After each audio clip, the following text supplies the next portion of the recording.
General Schorf's fourth eye twitched in frustration as he watched yet another weapons demonstration conclude. The Valaxian representative bowed deeply, her crystalline form catching the light as she stepped back from the holoprojector. As you can see, Honored General, our Mark 7 precision laser arrays represent the pinnacle of energy weapon technology. Each targeting crystal is grown in zero gravity over 17 cycles, achieving perfect atomic alignment. Yes, Schorf interrupted, waving two of his appendages dismissively. Very impressive, just like the last 3 demonstrations. He turned to his assembled advisory council, all 12 members arranged in their traditional semicircle. Tell me, does anyone here truly believe these weapons will stop the swarm? Silence fell over the chamber. Even the Valaxian representative's crystalline form seemed to dim slightly. The Lentari presentation that followed was no better. Their plasma Ganons were undoubtedly beautiful, the product of millennia of refinement. The purple-tinged energy pulses had carved perfect holes through the test targets, and the efficiency ratings were beyond reproach. But again, Schorf felt that familiar gnawing in his gut sacs. This wasn't enough. The Urtak delegation was last, their living weapons writhing and pulsing with organic malevolence. The bioengineered horrors they'd brought were certainly fearsome, but Schorf had seen what the swarm did to biological systems. No, thank you. As the chamber began to clear, Schorf noticed young Beleth, his newest advisor, fidgeting in that peculiar way that meant he had something to say, but wasn't sure he should say it. When he finally spoke at all, it was constructively true. Speak, Veleth, Schorf rumbled. You're still new enough to be interesting. The young advisor's scales flushed a pale green. Well, Honored General, there is one other option we haven't considered. He paused, glancing nervously at the older advisors. The humans. The reaction was immediate. The older advisors began chittering in disapproval while the middle-rank Ordin's ones exchanged knowing looks. Most interesting was how the Valaxian representative, who had been gathering her demonstration materials, suddenly went completely still. Humans? Schorf rolled the word around in his speech sacs. He'd heard of them, of course. What spacefaring race hadn't? A young species, barely out of their gravity well, but they'd made quite an impression in their short time among the stars. Do they even have a weapons manufacturing sector worth mentioning? Oh, yes, Veleth said, his confidence growing. They're not the largest or the most advanced, but... He glanced around the room, then leaned forward conspiratorially. There's a reason why even the Lentari military has started buying human backup systems. Now that was interesting. Schorf's primary eyes focused on his young advisor, while his secondary pair noticed how uncomfortable the older council members looked. Tell me more, he said, settling back into his support cradle. Tell me about these human weapons. The human delegation arrived 3 cycles later, and Schorf's first impression was underwhelming. While other species had arrived in grand ships of crystal or living metal, the humans came in what looked like a rectangular box with engines attached. Their representative, Clint Mann, wore none of the ceremonial garments or bioluminescent displays common to diplomatic meetings. Instead, he arrived in what he called a business suit and carried an ancient data device he referred to as a laptop. Thank you for considering Terran defense systems, General Schorf, he said, setting up his presentation with practiced efficiency. I understand you're looking for planetary defense systems capable of repelling a swarm incursion. Correct, Schorf confirmed, noting how several of his advisors were watching with poorly concealed interest, despite their earlier protests. Though I must admit, your arrival has been less impressive than your competitors. Mann smiled. We find Flash tends to create unnecessary points of failure, sir. Now, shall we begin? What followed was the strangest weapons demonstration Schorf had ever witnessed. While other manufacturers had shown their most advanced technology, MAN started by showing their most basic systems: ballistic projectile weapons, chemically propelled missiles, and what he called good old-fashioned artillery. "This is primitive," one of the elder advisors scoffed. "The Volaxians showed us quantum-locked targeting systems, and you bring us explosives in metal tubes?"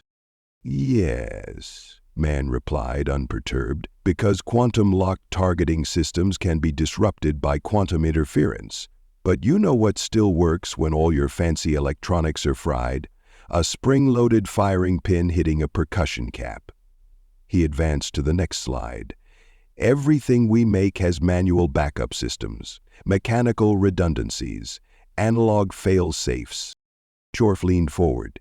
"But surely such systems sacrifice efficiency." "Absolutely," Man agreed.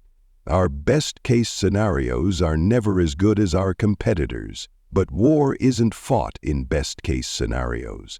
When your energy weapons lose power, when your biomechanical targeting systems get confused, when your AI-driven defense grid gets hacked, our weapons will still work." He brought up an image of what looked like a massive ground-based cannon. "This is the M14 heavy defense platform.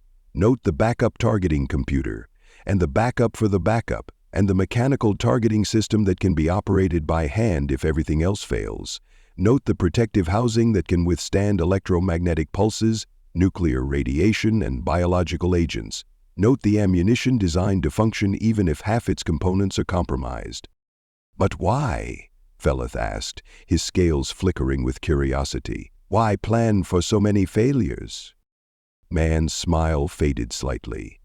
"Because in our history, everything that could go wrong eventually did.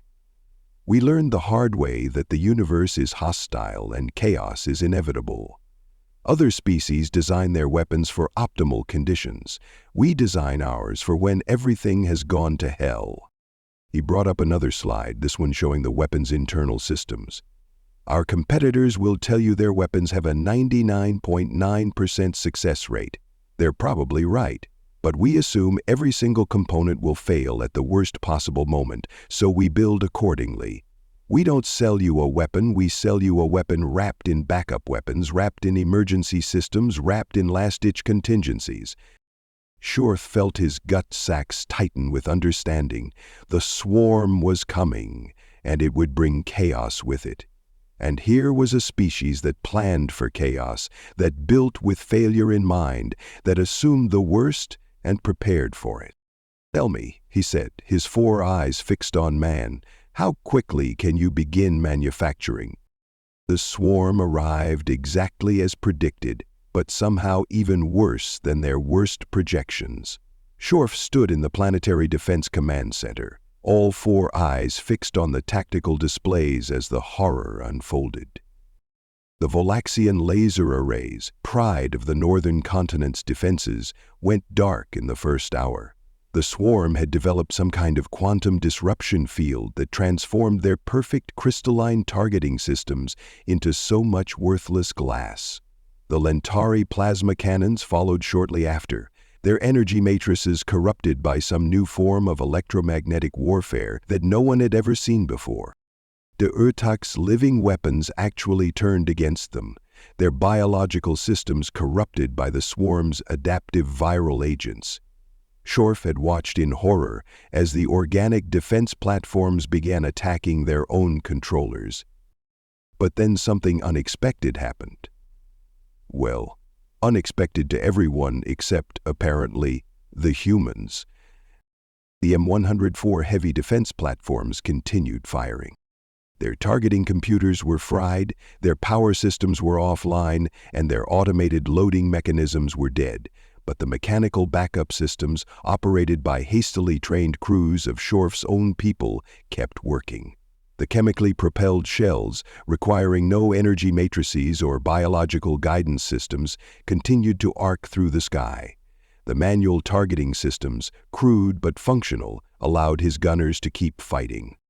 "General!" Velith called out from his station, his scales flickering between excitement and disbelief. The human missile systems are still operational. They're using something called gyroscopic mechanical guidance with analog targeting solutions. The swarm can't seem to disrupt them. Shorf watched as another wave of human-made missiles streaked skyward. They weren't as accurate as the Lentari weapons had been. They weren't as efficient as the Voloxian systems. They weren't as sophisticated as the Yurthok bioweapons. But they worked.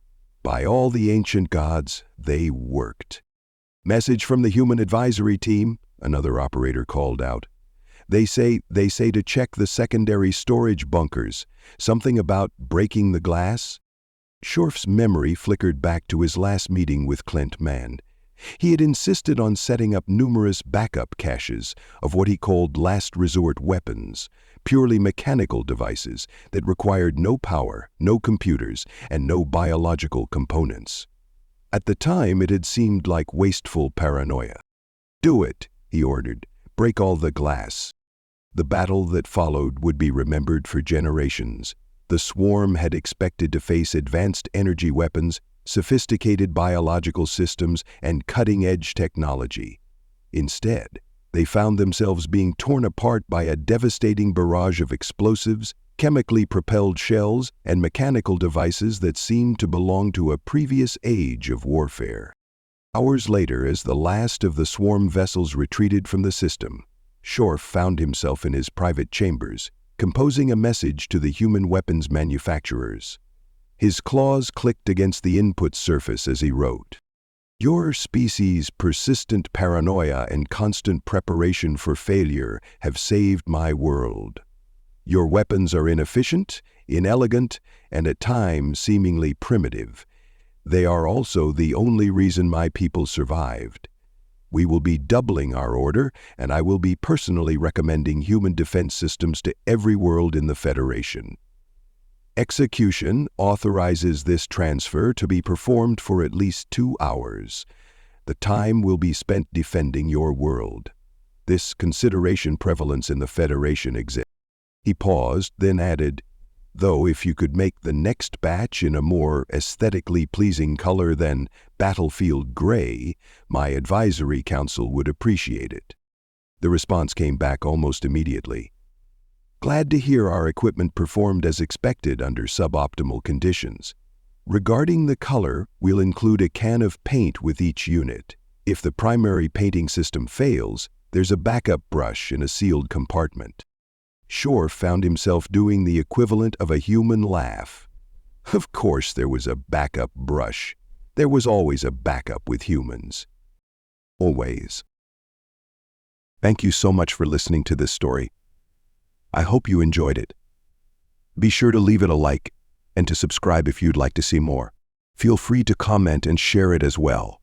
With all that said, go on and check out the video in the top left. I think you might like it.